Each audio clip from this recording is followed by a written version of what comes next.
Real number start हो रहा है। तो इसमें बहुत सारी परिभाषा सब हम पिछले ही क्लास में बतला चुके हैं, लेकिन फिर भी कुछ महत्वपूर्ण टॉपिक देख लो। जैसे संख्या रेखा किसे कहते हैं। जितने भी तरह की संख्याएं हैं, जैसे रहने के लिए घर होता है हर एक जीव को। चींटी हमेशा बिल में रहती है, चूहा भी बिल में रहता है, पक्षी घोंसला में रहता है। तो इतनी सारी संख्याएं हैं, गिनती की संख्याएं, धनात्मक संख्याएं, ऋणात्मक संख्याएं, परिमेय संख्याएं, अपरिमेय संख्याएं, तमाम संख्याएं आखिर है कहाँ। ये संख्याएं संख्या रेखा पर रहती है। नाम ही है ऐसी रेखा जिस रेखा पर संख्याएं रहती हैं। जैसे मान लो ये कोई रेखा है जो अनंत से आ रही है और अनंत की ओर जा रही है। तो ऐसी रेखा जो अनंत से आती है और अनंत की ओर चली जाती है एवं जिस पर अनंत संख्याएं हैं, ऐसी रेखा को संख्या रेखा कहते हैं। जिसके ठीक मध्य में शून्य स्थित होता है और शून्य के दाईं ओर धनात्मक संख्याएं रहती है तथा शून्य के बाईं ओर ऋणात्मक संख्याएं रहती है। अगर हम मान लो ये संख्या रेखा है, इस पर शून्य है, तो शून्य कहाँ पर होगा। तो संख्या रेखा उस रेखा को कहेंगे जो अनंत से आती है और शून्य होते हुए अनंत की ओर चली जाती है तथा जिस पर तमाम तरह की संख्याएं स्थित होती है। तो मान लो ठीक मध्य में शून्य है, तो शून्य के दाईं ओर होगा धनात्मक संख्या और शून्य के बाईं ओर होगा ऋणात्मक संख्या। संख्या रेखा की परिभाषा क्या हो गई। ऐसी रेखा, इस रेखा के मध्य में शून्य हो, मध्य में मिडिल पॉइंट पर, एवं जो रेखाएं अनंत से आती हैं और शून्य होते हुए अनंत की ओर चली जाती हैं एवं जिस पर तमाम तरह की संख्याएं स्थित होती है। जैसे इसी पर है 1, 2, 3, 4, 5, 6, 7, 8 अनंत की ओर चले जाओ। शून्य के आगे धनात्मक संख्या होती है, शून्य के पीछे ऋणात्मक संख्या। जैसे -1, -2, -3, इसी तरह चले जाओ -4, -5, -1 करोड़, -1 करोड़ 1, यानी अनंत की ओर चले जाओ। शून्य के बाईं ओर और शून्य के दाईं ओर भी अनंत की ओर चले जाओ। तो इसकी परिभाषा लिखो तो संख्या रेखा की परिभाषा देखो। संख्या रेखा उस रेखा को कहते हैं जिस रेखा पर अनंत संख्याएं स्थित होती हैं। जितने भी तरह की संख्याएं, अनंत संख्याओं में क्या क्या आता है, सब तरह की संख्याएं आ जाती है। इसी के क्रम में बतलाएंगे। तो संख्या रेखा उस रेखा को कहते हैं जिस रेखा पर अनंत संख्याएं स्थित होती है तथा जिसके मध्य में शून्य स्थित होता है एवं शून्य के दाईं ओर अनंत धनात्मक संख्याएं तथा शून्य के बाईं ओर अनंत ऋणात्मक संख्याएं होती है। मान लो ये संख्या रेखा है, तो संख्या रेखा अनंत से आती है। इसकी विशेषता में लिखा देते हैं, अनंत से आती है और शून्य होते हुए अनंत की ओर चली जाती है। अर्थात शून्य संख्या रेखा के बीच में स्थित होती है तथा शून्य के दाईं ओर धनात्मक संख्याएं होती है एवं शून्य के बाईं ओर ऋणात्मक संख्याएं होती है। चित्र सहित तुम लोग इसको उतार लो।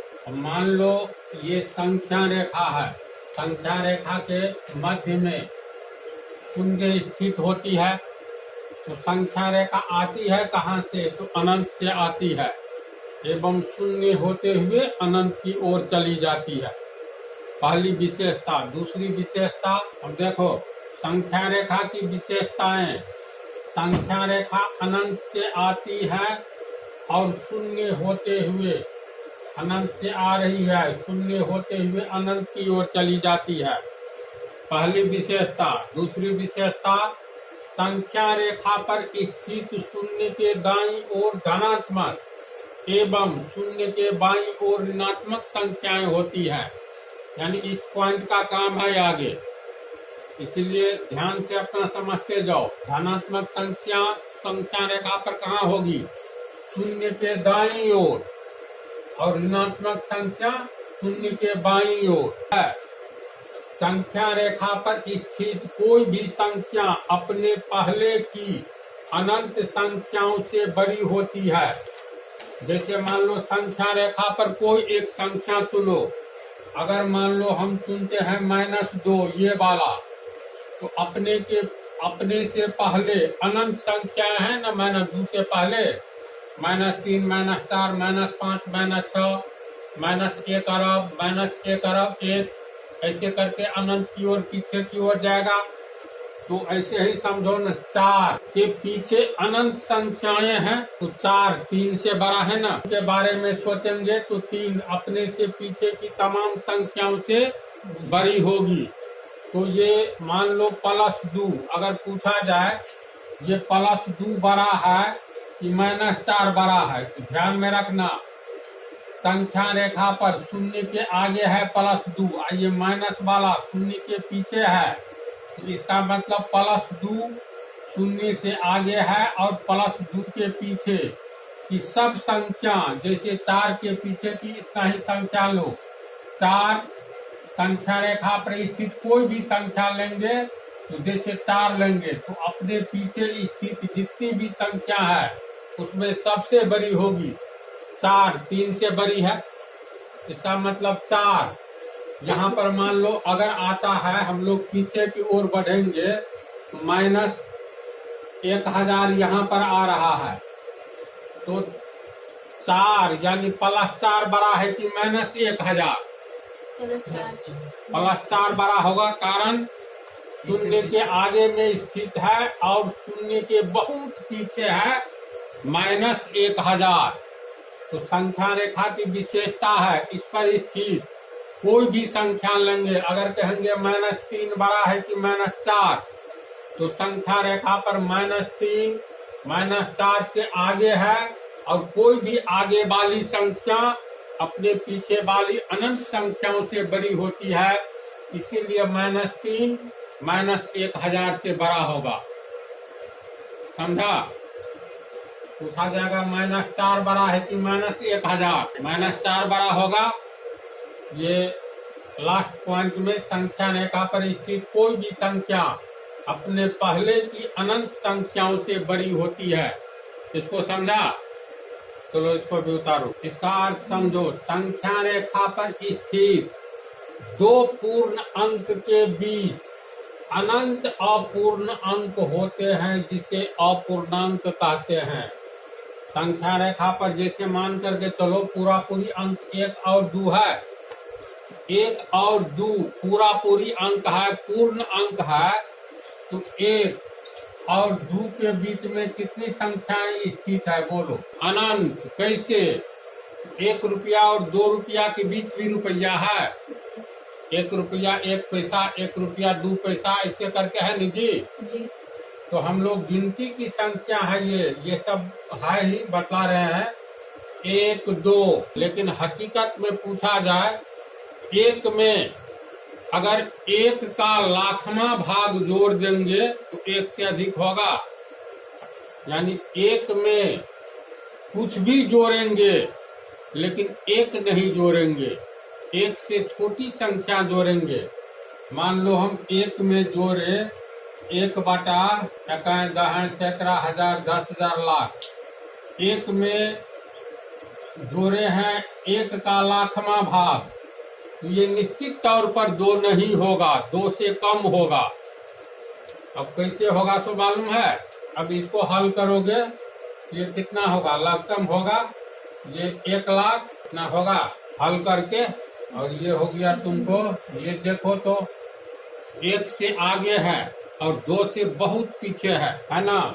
1 लाख 1 रुपया को 1 लाख आदमी में बांटो, 1 रुपया कुछ पैसा पड़ेगा, इसका मतलब एक में एक से छोटी कोई भी संख्या जोड़ेंगे तो एक और दो के बीच में आएगा। इसको ऐसे भी समझो, 1 रुपया और 2 रुपया के बीच में कितने रुपये हैं? तो अनंत रुपये हैं। कैसे? तो 1 रुपया में 1 पैसा का 1 लाखवां भाग या 1 रुपया का लाखवां भाग जोड़ेंगे।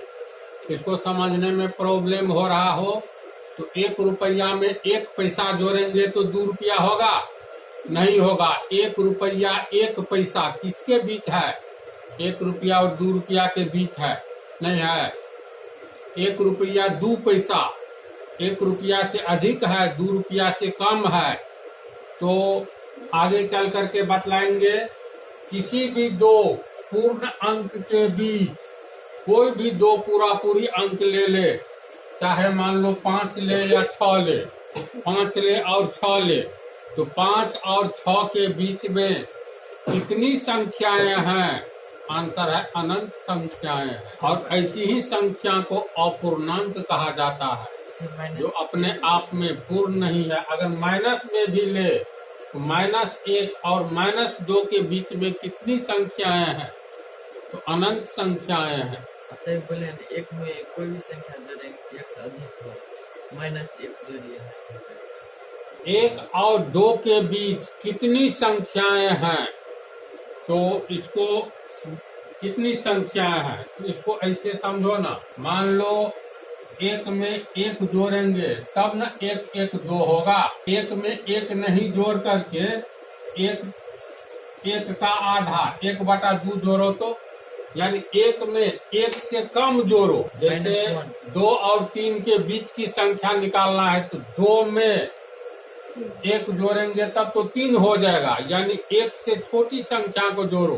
तो 1 से छोटी संख्या 1/4, 1/2, 1/3, 1 का तीसरा भाग 1/3।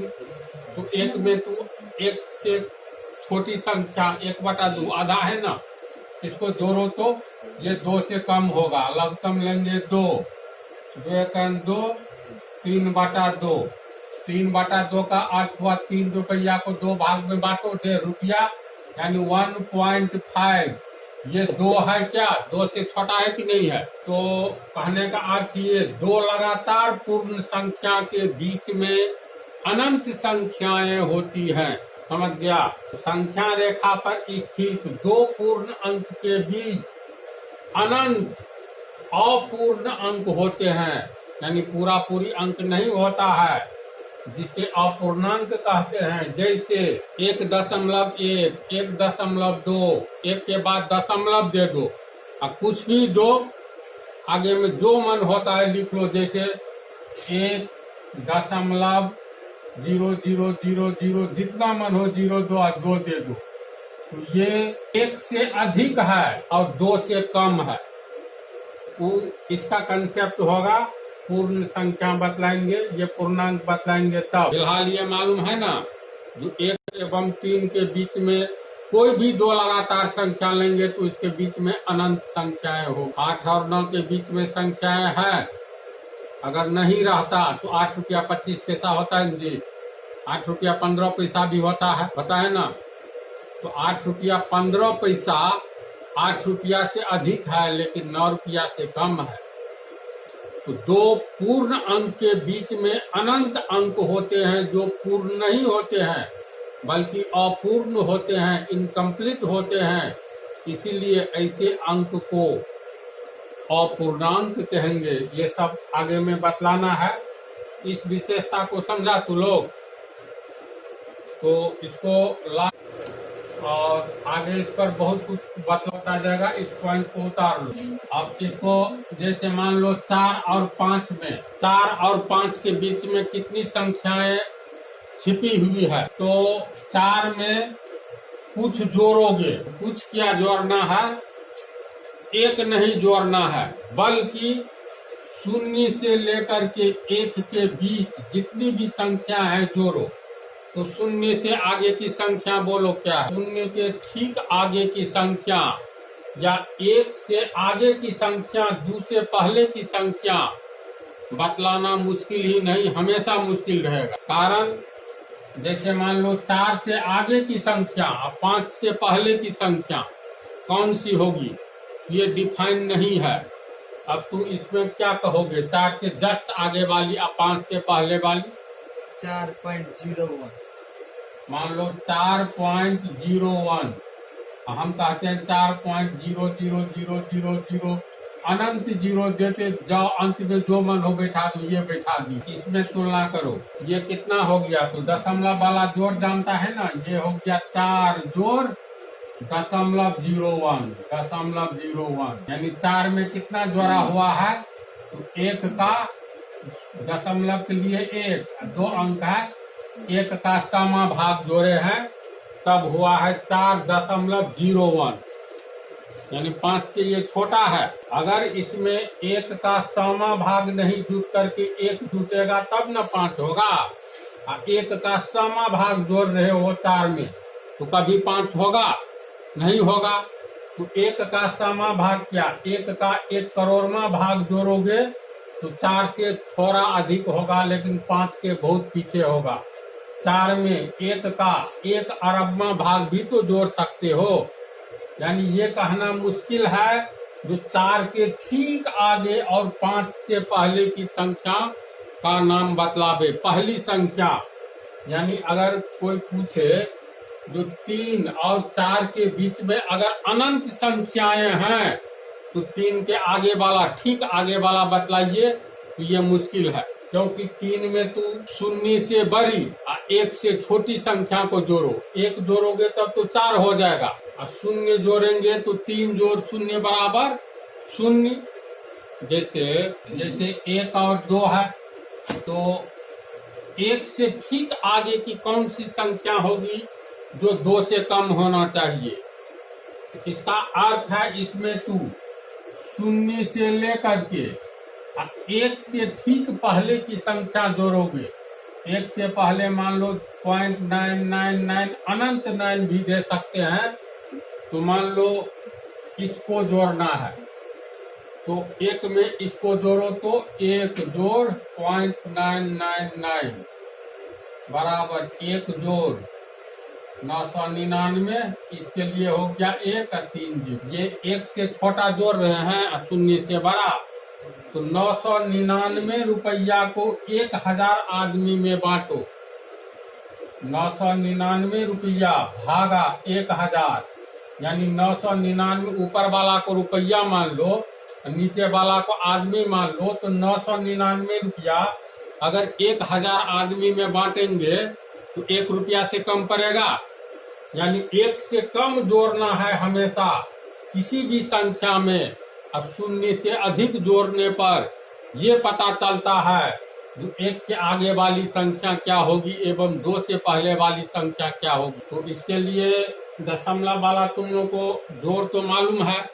अगर मान लो हमें कहा जाए 5 से आगे की संख्या लिखे, लेकिन 6 से पहले का होना चाहिए, अर्थात 5 और 6 के बीच की 100 संख्या लिखे, तो कैसे लिखेंगे? दशमलव का यूज करो, 5.01, 5.02 लिखते चले जाओ, या 5.1, 5.2 है ना, फिर इसी तरह आएगा 5.9, फिर इसके आगे आएगा 5.11, 5.12, 5.13, यानी जो भी जोड़ेंगे 1 से कम जोड़ेंगे। 1 से कम तो कोई भी संख्या होगी अगर पीछे में दशमलव दे दो, मालूम है ना, जैसे मान लो 888 के पहले दशमलव दे दो, ये 1 से बड़ा है कि छोटा, कैसे समझोगे?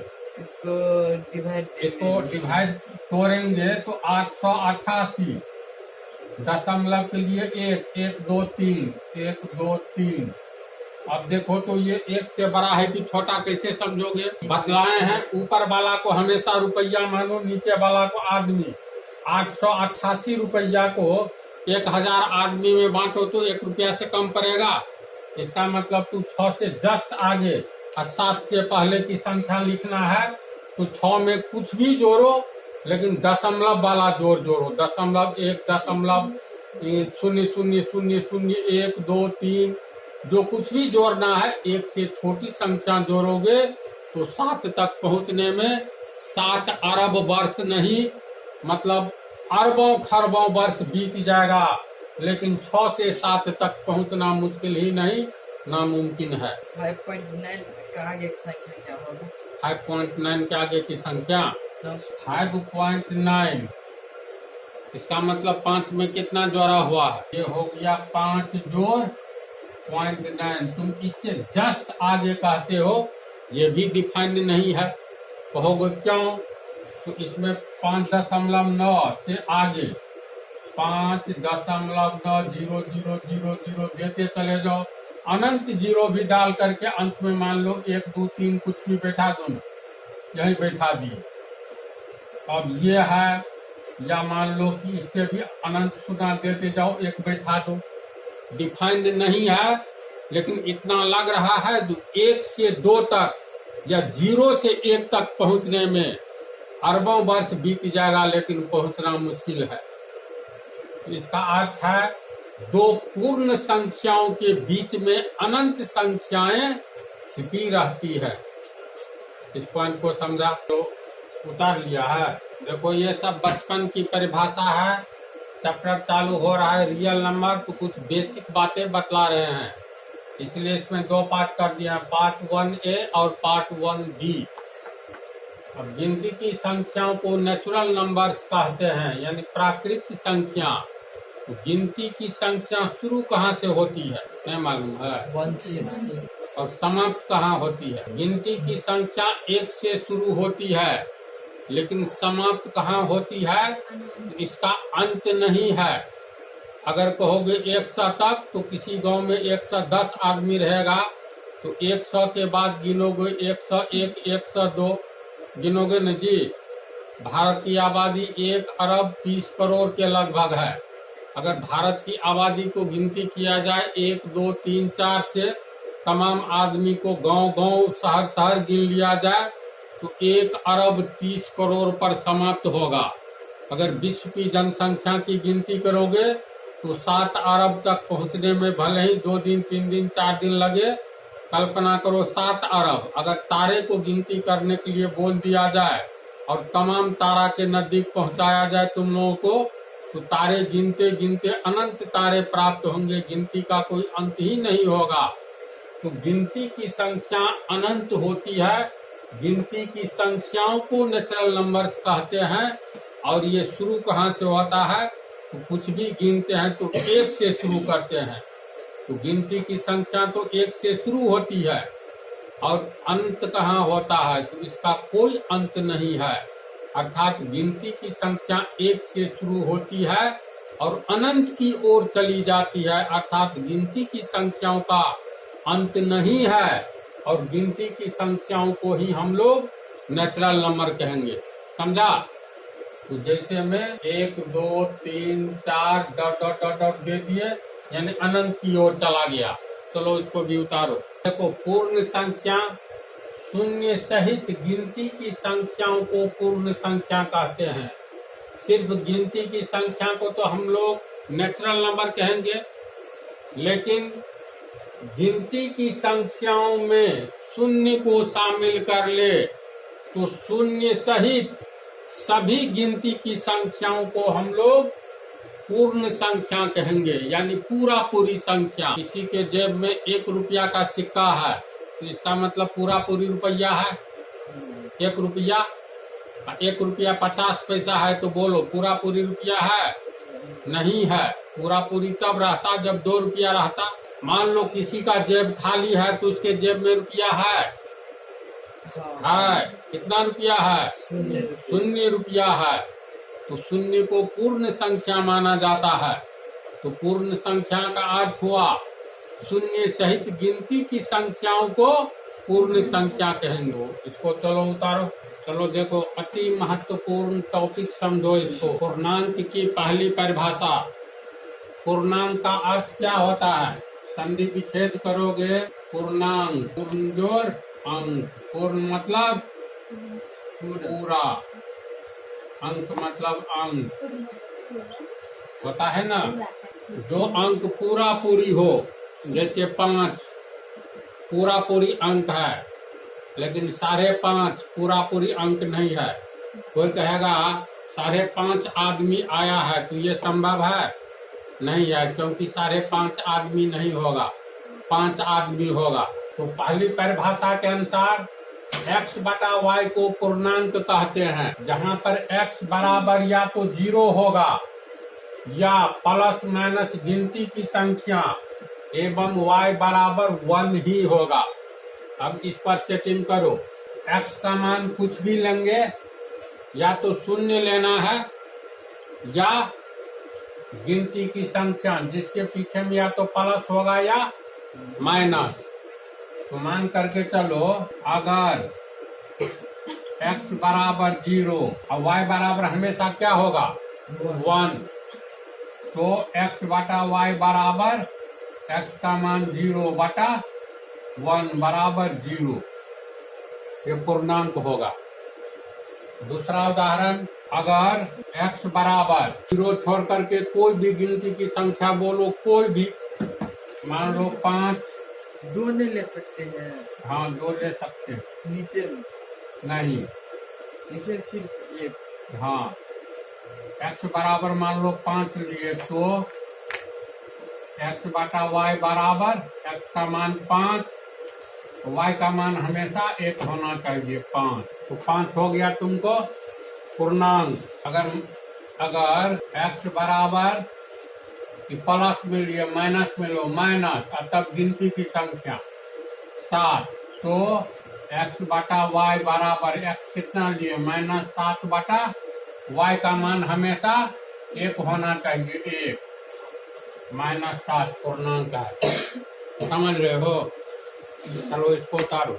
देखो, अब जैसे मान लो 8 बटा 4, तो ये क्या पूर्ण संख्या है? तो फार्मूला के, ये परिभाषा के अनुसार ये प्लस माइनस 0 होना चाहिए। x का मान ऊपर वाला अंश, नीचे वाला हर अंश या तो 0 होना चाहिए या प्लस माइनस गिनती की संख्या।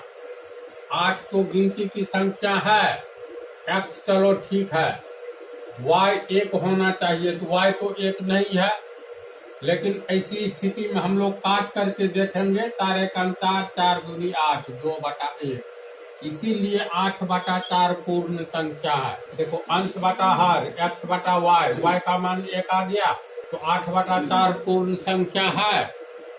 कैसे है? कट करके पता चल जाता है ना? कोई कहेगा 5 बटा 2 पूर्ण संख्या है, तो नहीं है। एक दूसरे को काट करके नीचे में 1 नहीं आ रहा है, तो यहाँ x का मान तो सही है, y का मान 1 होना चाहिए, 1 नहीं है, इसीलिए 5 बटा 2 पूरा पूरी संख्या नहीं है। समझ रहे हैं तुम लोग?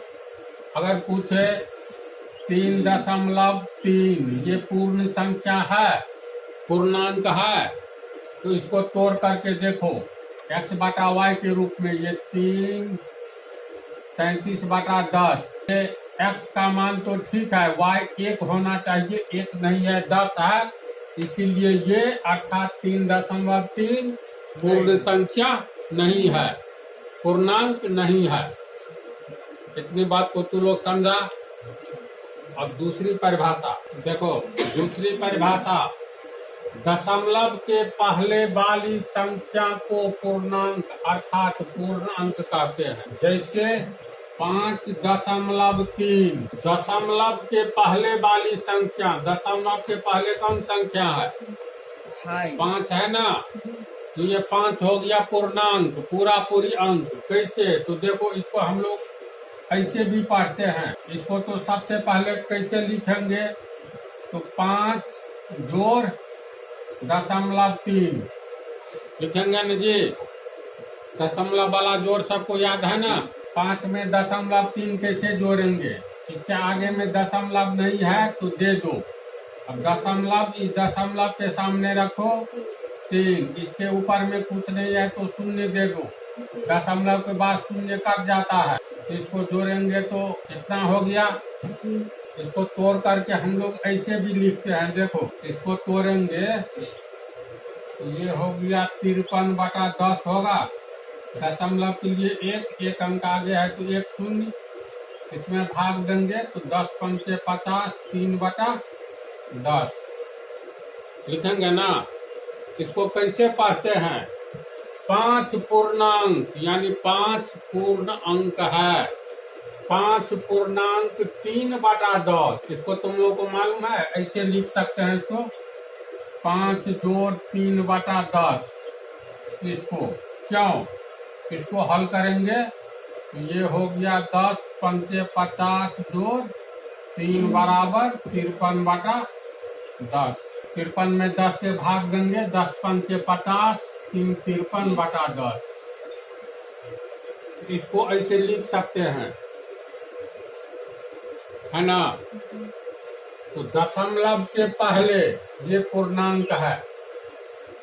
दशमलव के पहले वाली संख्या को पूर्णांक अर्थात पूर्ण अंक कहते हैं। तो इसमें है ना 5 पूर्णांक। कोई भी उदाहरण लो दशमलव वाला, मान लो 2.003, दशमलव के पहले 2 है, यहाँ 2 पूर्णांक है। इसका कंसेप्ट आया सही मायने में। तो चलो उतारो। देखो ये पूर्णांक 2 तरह के होते हैं, धन पूर्णांक या धनात्मक पूर्णांक एवं ऋण पूर्णांक या ऋणात्मक पूर्णांक। तो धनात्मक पूर्णांक का अर्थ है जिस पूर्णांक के पीछे प्लस चिन्ह दिया रहे या छुपा रहे उसे धनात्मक पूर्णांक कहते हैं। जैसे मान लो हम लोग लिखते हैं 1, तो इसका मतलब क्या हुआ? इसका अर्थ हुआ इसके पीछे कोई चिन्ह नहीं है तो प्लस चिन्ह छुपा है, +1 धनात्मक पूर्णांक। मान लो लिखते हैं 5, तो इसका अर्थ क्या हुआ? +5, पीछे में कोई चिन्ह नहीं रहे तो प्लस चिन्ह छिपा रहता है। तो ये सब सिंपल बात है। इसी तरह ऋणात्मक पूर्णांक में जिस पूर्णांक के पीछे माइनस चिन्ह दिया रहेगा, हमेशा छिपा नहीं रहेगा। ये धनात्मक पूर्णांक में क्या है, जरूरी नहीं है कि ये चिन्ह दिया रहेगा, तो या तो प्लस चिन्ह छिपा रहेगा या दिया रहेगा। हम लोग कहीं लिखते हैं ना, जैसे मान लो x + 5, तो 5 के पीछे में प्लस चिन्ह है तो ये हो गया धनात्मक पूर्णांक। समझा? कहीं पर लिखा है y - 6, तो 6 के पीछे कौन माइनस चिन्ह है तो ये हो गया ऋणात्मक पूर्णांक। समझा? चलो इतना को जल्दी उतारो। इसको बोल ही दिए थे, ऐसा पूर्णांक जिसके पीछे माइनस का चिन्ह हो उसे ऋणात्मक पूर्णांक कहते हैं। जैसे किसी भी पूर्णांक के पीछे माइनस का चिन्ह लगा दो उसे ऋणात्मक पूर्णांक कहेंगे। और धनात्मक पूर्णांक में जरूरी नहीं है पीछे में प्लस चिन्ह रहेगा ही, हो सकता है छिपा हुआ हो।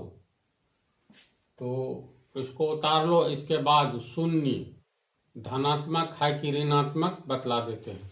तुम लोग को संख्या रेखा बतलाए हैं। संख्या रेखा पर संख्या धनात्मक संख्या होती है और शून्य के पीछे की संख्या ऋणात्मक संख्या होती है ना। इसको एक अन्य उदाहरण से समझो। मान लो ये सब आदमी का कोड नेम है। M कोई आदमी है, N यानी M से लेकर के T तक आदमी है। इसमें मान लो ये सब आदमी है तो मतलब आबादी है। तो P के आगे ये तुमको P के आगे ये सब मान लो 1 2 3 4 ये हम लोग मान लेते हैं, चलो नेता है। ये पहला नेता, दूसरा नेता, तीसरा नेता, चौथा नेता, ठीक है। और ये मान लेते हैं 1 2 3 आदमी वकील है। इसको हम लोग कह सकते हैं P के आगे वाले नेता है। इसका मतलब P नेता नहीं है, नहीं न है। P के पीछे वाला ये तीनों वकील है। P नहीं है वकील, बल्कि P के पीछे वाला वकील है। तो इसका अर्थ हुआ P न तो नेता है और P न तो वकील है।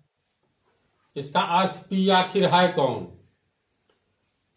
3 4 8 आदमी में ये चौथा आदमी के आगे 4 आदमी नेता है और ये चौथा आदमी के पीछे 3 आदमी वकील है, लेकिन पी वकील नहीं है, इसके पीछे वाला वकील है और पी के आगे वाला नेता है।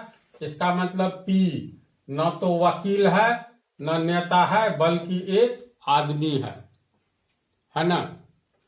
उसी तरह संख्या रेखा जो बतलाए तो शून्य से संख्या रेखा पर यहां मान लो मिडिल पॉइंट पर शून्य है तो शून्य के आगे धनात्मक संख्या होती है और शून्य के पीछे ऋणात्मक संख्या होती है। तो शून्य के आगे वाली धनात्मक संख्या है ये, और शून्य के पीछे ये हो गया तुमको ऋणात्मक संख्या।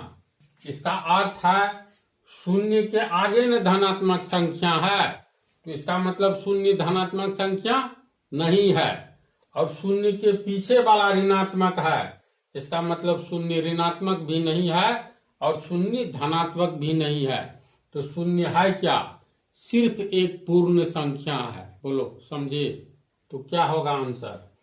शून्य ना तो धनात्मक पूर्णांक है न ऋणात्मक पूर्णांक है बल्कि सिर्फ एक पूर्णांक है, पूर्ण अंक है।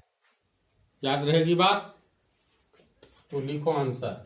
ये तो लोग समझ गया। अब ये याद रखना समीकरण बनाते वक्त, जैसे मान लो x बराबर मान लो 5 है तो इसको हम लोग, या x बराबर 0 है तो अगर हम लोग बराबर के पहले माइनस से गुना करेंगे तो बराबर के आगे भी करेंगे ना। मान लो इसको माइनस से गुना किए, -1 गुने x बराबर -1 गुने 0 तो प्लस, x के पीछे कुछ नहीं है तो प्लस है तो माइनस, अब प्लस -x। इसमें क्या करेंगे? इसमें ये नहीं कहेंगे माइनस और 0 के पीछे न तो प्लस होता है न माइनस। क्यों? क्योंकि 0 न तो धनात्मक है न ऋणात्मक। याद रहेगी ना बात? तो इस पार्ट में तू लोग इतना ही रहने दो। अगले वाला पार्ट में अपूर्णांक को प्राइम नंबर वगैरह आगे बतलाएंगे, अपूर्णांक बतला करके परिमेय संख्या बतलाएंगे।